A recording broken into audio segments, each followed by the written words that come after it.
প্রতি সপ্তাহের ন্যায় এবারও আপনাদের সামনে একটি আজব বিষয় নিয়ে হাজির হচ্ছি। আমাদের সাথে উপস্থিত আছেন ব্যতিক্রমী পেশার এক আজব নারী, যিনি গ্রামে ঘুরে ঘুরে মুচির কাজ করেন। সমস্ত তথ্য উপাত্ত বিশ্লেষণ করে জানতে পারলাম পৃথিবীর ইতিহাসে উনি একমাত্র নারী যিনি গ্রামে ঘুরে ঘুরে মুচির কাজ করেন। এখন আমরা ওনার কাছ থেকে জানবো উনি কেন এই পেশায় আসলেন। শুধু দর্শক মণ্ডলী, আমরা ওনার কাছে যাচ্ছি। আচ্ছা ম্যাডাম, আপনি কি আমাদের দর্শকদেরকে বলবেন আপনি কেন এই পেশা বেছে নিলেন? দুনিয়াতে তো অনেক পেশা আছে, কেন এই মুচির পেশাটা বেছে নিলেন? অনেক জ্বালাইছস তুই আমারে। আচ্ছা এইটা দিয়া তোরে গুতায় তোর চোখ উড়াইলাম আমি। আমার ইফটিজিং করে গ্রামে কাম করতে দেস না। মুচির কাম করি দেখে কি মনে করছস আমার শক্তি নাই? আজকে তোর একদিন কি আমার যতদিন লাগে। Sister, I sorry. উপস্থিত লেডিস এন্ড জেন্টলম্যানের কাছে আমি ক্ষমা চাইতাছি। চা চা বেশি করে ক্ষমা চা। তুই যে কাম করছস তোর ক্ষমাই চাওয়া লাগবে। চা।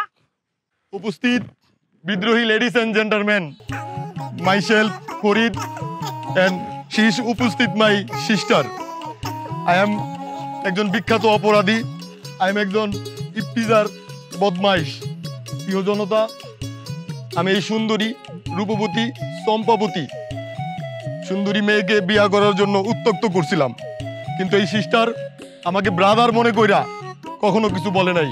কিন্তু আজকে সেই বহিষী বিদ্রোহী নারী হয়ে সে আমাকে মরণ কামড় দিয়েছে। জনতা, না, তুই যা করছস এর লাগি এরকম করে ক্ষমা চাইলে হইব না। তোরে আরো বড় শাস্তি দিতে হইব। I am ready. তুমি আমারে যেই শাস্তি দিবা সেই শাস্তি আমি মাথা পাইতে নিতে রাজি আছি। এই কথা কথা ইংরেজি ফুটাবি না। শাস্তি তো তোরে আমি দিমই। তুই আমার জীবনটারে তছনছ করে ফেলাইছস। আমার শান্তি মতো থাকতে দেস না। তুই দাঁড়া, তোরে আজকে আমি কালি মাইখা পুরা কালা বানাই দিমু। দাঁড়া। এই কি কথা? ঠিক আছে, আচ্ছা। সংগ্রামী উপস্থিতি, ভদ্র মহিলা ও ভদ্র মহোদয়গণ, আজকে আমার মতন একজন ইফতিজারকে নিষ্ঠুর নির্মম ভাবে অত্যাচার করে পৃথিবীর বুকে নজিরবিহীন একটি ঘটনা ঘটাবে। তাহলে দেখুন কিভাবে সে আমার তাকে নিষ্ঠুর নির্যাতন করে। নে আর করবি ইফতিজিং? হ্যাঁ আর করবি? হ্যাঁ এরকম থুথু করস কে? হ্যাঁ মুসি হইছি দেখে কি তুই এরকম থুথু করবি? আমি মুসি হইলে আমার একটা সম্মান আছে। আই এম ভেরি ভুল করে ফেলেছি দিদি। I am very told is already this now. কথায় এরকম ইংরেজি ফুটাস কে? হ্যাঁ নাম তো রাখছস ফরিদ আর কাম করস ফেরাউনের মতো। আই এম ইউর পাও ধরি দিদি। I am arrested. এরপর থেকে আর কোনোদিন যদি তুই আমারে কে অন্য কোনো মায়ের ইফতিজিং করার চেষ্টা করছিস তাহলে তোর খবর আছে। এরপর আমি কে? আমার পরিচিত যারা আছে তাকে বাড়িতে যায় কই আমি ইফতিজিং কইরেন না, ইফতিজিং করা ভালো না। হ্যাঁ কথাটা যেন মনে থাকে। দিস ইজ আজীবন টু মাইন্ডে থাকবে দিদি। ভাই খুইলা দে না, তোরে চা খাওয়া মনি দে। এই আর বান্ডা খুইলা দে। আর শিক্ষা হইছে ভালো। দে দে।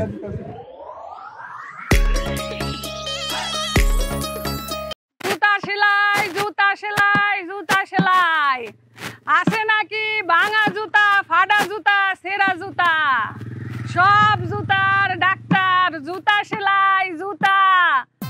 ও মা গো, বোন গো, ভাই গো, জুতা আসেনি? জুতা সেলাই। এই আপনার জুতা রং করাইবেন? না, রং লাগবো না। আরে দেন না, জুতাটা দেন, রংটা করে ফেলাই। আরে পেড়া নাই বাদ, জুতা রং করে কি করবো? আচ্ছা ঠিক আছে, থাক, আপনার জুতা আমি ফ্রিতে রং করাই দিতেছি, দেন। আর বোন ফ্রিতে জুতা রং করা লাগবো না, মাগনা বলো দের দাঁত থাকে না। ভাই বাড়িতে আসে নাকি? কি জুতা? আর জুতা তো সবার বাড়িতেই আছে। আরে ছিঁড়া জুতা, ছিঁড়া ফাটা জুতা। আরে বোন মাফ করেন, গরিবের ছিঁড়া ফাটা জুতা জোড়া লাগে না। ও ভাই, আরে আপনারা তো কইছিলাম ফ্রি করাই দিমু, কয়টা লেবার তো মাগনা বলো দের দাঁত থাকে না। আরে ভাইয়ের মাথা মনে হয় গরম, নাহলে ফ্রিতে জুতাটা রং করাই নিতে পারতো। সামান্য এক পাগলির ইন্টারভিউ নিতে এসে অবস্থা খারাপ। এই যে বইসা রয়েছে, ইন্টারভিউ এখনো নিতে পারতেছি না।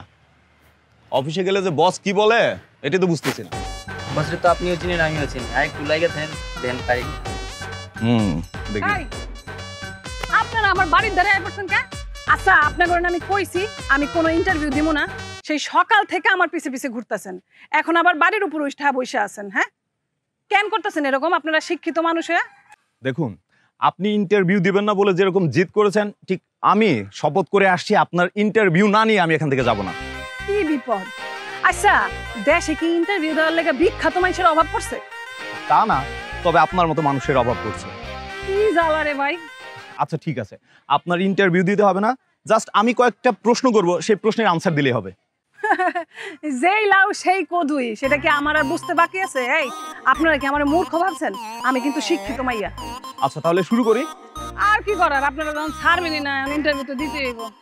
এদিকে আসো, এদিকে আসো, এদিকে ক্যামেরা ধরো, বসেন ম্যাডাম। কি জানতে চান? নাসরবান্দা সাংবাদিক আপনি। আচ্ছা তাহলে শুরু করতেছি। জিগান কি জিগাবেন?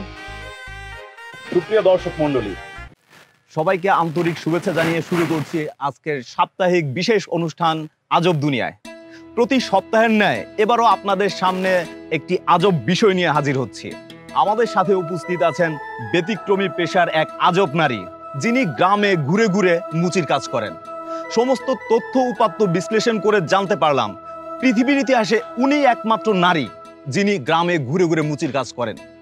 এখন আমরা ওনার কাছ থেকে জানবো উনি কেন এই পেশায় আসলেন। শুধু দর্শক মণ্ডলী, আমরা ওনার কাছে যাচ্ছি। আচ্ছা ম্যাডাম, আপনি কি আমাদের দর্শকদেরকে বলবেন আপনি কেন এই পেশা বেছে নিলেন? দুনিয়াতে তো অনেক পেশা আছে, কেন এই মুচির পেশাটা বেছে নিলেন? প্রথম কথা হইতেছে, আমি বিখ্যাত হইতে চাই না, আমি খুব সাধারণ থাকতে চাই। আর এই জন্যই আমি কোনোদিনও ইন্টারভিউ দিতে চাই না। আচ্ছা ঠিক আছে, সেটা না হয় বুঝলাম, আপনি ইন্টারভিউ না দিলেন, জাস্ট বলেন আপনি কেন এই পেশায় আসলেন। একটা উদ্দেশ্যে, কেউ একজন জানুক মন থেকে ভালোবাসা অহংকারের সাথে আমি এই পেশায় যুক্ত আছি। কেউ একজনটা কে, সেটা কি আমরা জানতে পারি? আমার দর্শকরা কি জানতে পারে? না, কমু না। তিনি কি আপনার ভালো লাগার কেউ এরকম? কমু না। আচ্ছা, তার নামটা কি আমরা জানতে পারি? না। আচ্ছা, আমার এখন যাওন লাগবো। আচ্ছা ম্যাডাম, তিনি কোথায় থাকেন, কি করেন, এটা যদি আমাদের দর্শকদেরকে একটু বলতেন। হইতে পারে পরপারে, কিংবা হইতে পারে কোনো ভিন দেশে।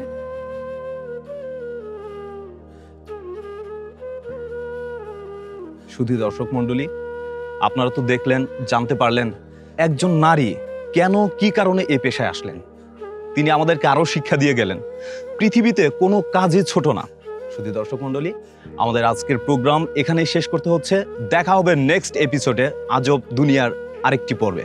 সে পর্যন্ত আপনারা ভালো থাকেন, সুস্থ থাকেন। আল্লাহ হাফেজ।